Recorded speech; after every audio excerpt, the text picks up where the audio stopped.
ನಿಮ್ಮ communication skill improve ಮಾಡ್ಕೋಬೇಕೇ? ಬನ್ನಿ. ನಮಸ್ತೆ, ಬದುಕಿನ ಬಂಡಿ ಚಾನಲ್ಗೆ ಸ್ವಾಗತ. ನಾನು ನಿಮ್ಮ ಬಸವರಾಜ್ ಮೇಟಿ. ಈ ದಿನ ಸಂವಹನ ಕಲೆ ಎಂದರೇನು, ಇದರ ಉಪಯೋಗ ಏನು, ಯಾವ ಅಭ್ಯಾಸಗಳು ನಿಮ್ಮ ಸಂವಹನ ಕಲೆಯನ್ನು ಸುಧಾರಿಸುತ್ತವೆ ಅನ್ನೋದ್ರ ಬಗ್ಗೆ ನೋಡೋಣ. ಸಂವಹನ ಕಲೆ ಅಂದರೆ ಏನಪ್ಪ? ಮಾತನಾಡುವ ಶೈಲಿ. ನೀವು ಇನ್ನೊಬ್ಬ ವ್ಯಕ್ತಿ ಜೊತೆ ಯಾವ ರೀತಿ ಮಾತಾಡ್ತೀರಾ ಅನ್ನೋದು ಇಲ್ಲಿ ಉಪಯೋಗ ಆಗುತ್ತದೆ.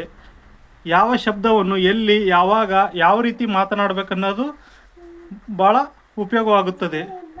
ನಮ್ಮ ಆಲೋಚನೆಗಳು, ಭಾವನೆಗಳು ಮತ್ತು ಮಾಹಿತಿಯನ್ನು ಇತರರಿಗೆ ಸ್ಪಷ್ಟವಾಗಿ ಮತ್ತು ಪರಿಣಾಮಕಾರಿಯಾಗಿ ಹಂಚಿಕೊಳ್ಳೋದು ಏನಪ್ಪ ಅಂದ್ರೆ ಸಂವಹನ ಕೌಶಲ್ಯ, ಸಂವಹನ ಕಲೆಯಾಗುತ್ತೆ.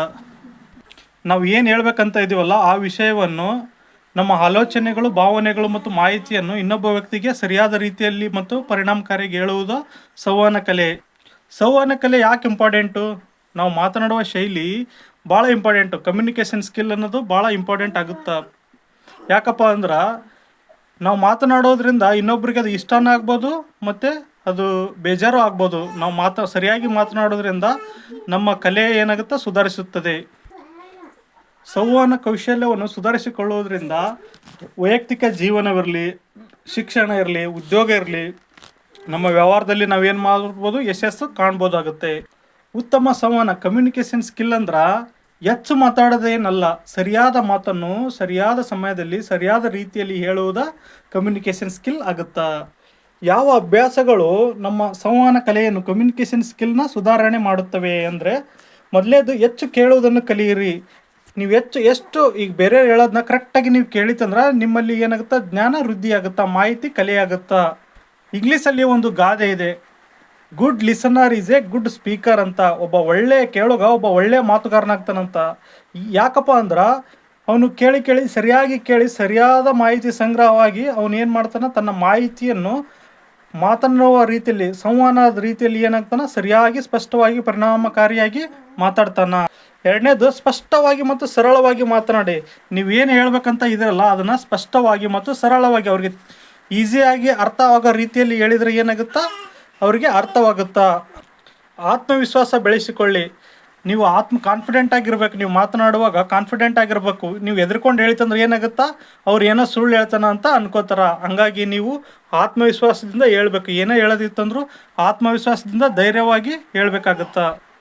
ನಿಮ್ಮ ದೇಹ ಭಾಷೆಗೆ ಗಮನ ಕೊಡಿ. ದೇಹ ಭಾಷೆ ಅಂದರೆ ಬಾಡಿ ಲ್ಯಾಂಗ್ವೇಜ್. ಮಾತನಾಡುವಾಗ ನೀವು ಹೈ ಕಾಂಟ್ಯಾಕ್ಟ್ ಇರಬೇಕಂತ. ಹೆಂಗಂದ್ರೆ ಕಣ್ಣಲ್ಲಿ ಕಣ್ಣಿಟ್ಟು ನೋಡಬೇಕು, ನಗುಮುಖ ಇರಬೇಕು, ಮತ್ತು ನಿಮ್ಮಲ್ಲಿ ಕೂಡುವ ಶೈಲಿ, ನಿಲ್ಲುವ ಶೈಲಿ, ಮಾತನಾಡುವ ಶೈಲಿ ಕರೆಕ್ಟಾಗಿ ಇನ್ನೊಬ್ಬರಿಗೆ ಅಟ್ರಾಕ್ಟ್ ಆಗೋ ಥರ ಇರಬೇಕಾಗುತ್ತೆ.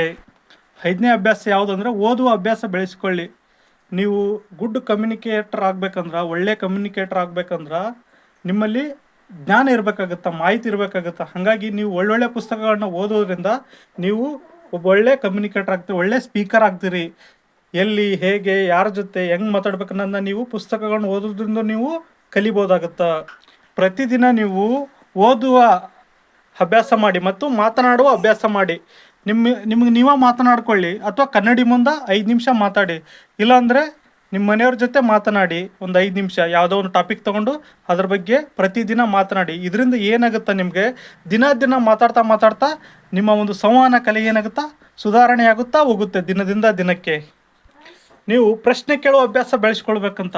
ಒಬ್ಬ ಉತ್ತಮ ಮಾತುಗಾರನಾಗಬೇಕಂದ್ರೆ, ಉತ್ತಮ ಕಮ್ಯುನಿಕೇಟರ್ ಆಗ್ಬೇಕು, ಸ್ಪೀಕರ್ ಆಗಬೇಕಂದ್ರೆ ನೀವು ಪ್ರಶ್ನೆ ಕೇಳೋ ಅಭ್ಯಾಸ ಬೆಳೆಸ್ಕೋಬೇಕಂತ.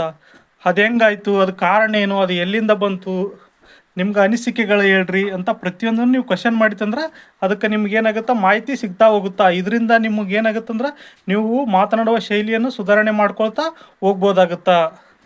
ನಿಮ್ಮ ಭಾವನೆಗಳನ್ನು ನಿಯಂತ್ರಿಸಿ. ನೆಕ್ಸ್ಟ್ ಒನ್ ಏನಪ್ಪ ಅಂದ್ರೆ, ನಿಮ್ಮ ಭಾವನೆಗಳು ನಿಯಂತ್ರಿಸಿ. ಫೀಲಿಂಗ್ಸ್ ಮೇಲೆ ಕಂಟ್ರೋಲ್ ಇರಲಿ ಅಂತ ಹೇಳ್ತಾರೆ. ಒಮ್ಮೊಮ್ಮೆ ಸಿಟ್ಟಿಗೆ ಬರೋದು, ಹೊಡೆದಾಕೋದು, ಚೀರಾಡೋದು, ಹಿಂಗೆಲ್ಲ ಮಾಡೋದ್ರಿಂದ ಏನಾಗುತ್ತಾ, ನೀವು ಎಮೋಷನ್ಸ್, ಭಾವನೆಗಳನ್ನ ನಿಯಂತ್ರಣ ಮಾಡೋಕ್ಕಾಗಲ್ಲ. ಹಾಗಾಗಿ ನಿಮ್ಮ ಎಮೋಷನ್ಸ್ ಕಂಟ್ರೋಲ್ ಮಾಡೋದ್ರಿಂದ ನೀವು ಏನಾಗ್ತೀರಿ, ಒಬ್ಬ ಉತ್ತಮ ಮಾತುಗಾರನಾಗಬಹುದು. ಕಮ್ಯುನಿಕೇಷನ್ ಸ್ಕಿಲ್ನ ಸುಧಾರಣೆ ಮಾಡಿಕೊಳ್ಳಬಹುದು. ನೆಕ್ಸ್ಟ್ ಒನ್ನು ತಪ್ಪುಗಳಿಂದ ಕಲೀರಿ. ನೀವೇನು ಮಾಡ್ತಿರ್ತಾರೆ, ಈಗ ಇವತ್ತೇನೋ ಒಂದು ಸಣ್ಣ ತಪ್ಪು ಮಾಡಿದ್ರೆ ಮಾತನಾಡುವಾಗ ಅದನ್ನು ಇಂಪ್ರೂವ್ಮೆಂಟ್ ಮಾಡ್ಕೊಳ್ತಾ ಹೋಗಿ. ಮತ್ತು ಒಂದು ಡೈರಿ ಮಾಡಿ, ಡೈರಿಲಿ ಬರ್ಕೊಳ್ಳಿ ನೀವೇನು ತಪ್ಪು ಮಾಡ್ತಾಯಿದ್ದೀರಾ, ನೀವು ಮಾತನಾಡುವಾಗ ಏನು ತಪ್ಪು ಮಾಡ್ತಾಯಿದ್ದೀರಾ, ಮತ್ತು ಎಲ್ಲಿ ಮಾತಾಡಬೇಕು, ಹೇಗೆ ಮಾತಾಡಬೇಕು ಅನ್ನೋದು ಏನು ಮಿಸ್ಟೇಕ್ಸ್ ಆಗ್ತಾಯಿದೆ ಅದನ್ನ ಬರ್ಕೊಳ್ಳಿ. ಕನ್ನಡಿ ಮುಂದೆ ಪ್ರತಿದಿನ 5 ನಿಮಿಷ ಆಗಲ್ದಕ್ಕ ಏನು ಮಾಡಿರಿ, ಅಭ್ಯಾಸ ಮಾಡಿರಿ. ಇದರಿಂದ ಏನಾಗುತ್ತೆ, ಕಮ್ಯುನಿಕೇಷನ್ ಸ್ಕಿಲ್ಲು ಇಂಪ್ರೂವ್ಮೆಂಟ್ ಆಗುತ್ತೆ. ಈ ಸಂವಹನ ಕೌಶಲ್ಯ, ಕಮ್ಯುನಿಕೇಷನ್ ಸ್ಕಿಲ್ ಅನ್ನೋದು ಈ ಒಂದು ಕಲೆ ನಿರಂತರ ಕಲಿಕೆ. ಅದು ಪ್ರತಿದಿನನೂ ಸುಧಾರಣೆ ಮಾಡ್ಕೋತಾ ಹೋಗ್ಬೇಕು. ಕನ್ಸಿಸ್ಟೆನ್ಸಿ ಇರಬೇಕು, ಶಿಸ್ತು ಇರಬೇಕು. ಪ್ರತಿದಿನವೂ ನೀವೇನು ಮಾಡಬೇಕು, ಇವುಗಳನ್ನ ನಾ ಏನು ಹೇಳಿದ್ನಲ್ಲ ಅಭ್ಯಾಸಗಳನ್ನ ಪ್ರತಿದಿನ ಮಾಡ್ತಾ ಹೋದರೆ ನೀವೊಬ್ಬ ಒಳ್ಳೆ ಮಾತುಗಾರನಾಗ್ತೀರಿ. ಕಮ್ಯುನಿಕೇಷನ್ ಸ್ಕಿಲ್ ಏನೈತಿ, ಎಲ್ಲ ಸ್ಕಿಲ್ಗಳು ನಿಮ್ಗೆ ಬರ್ತಾವು.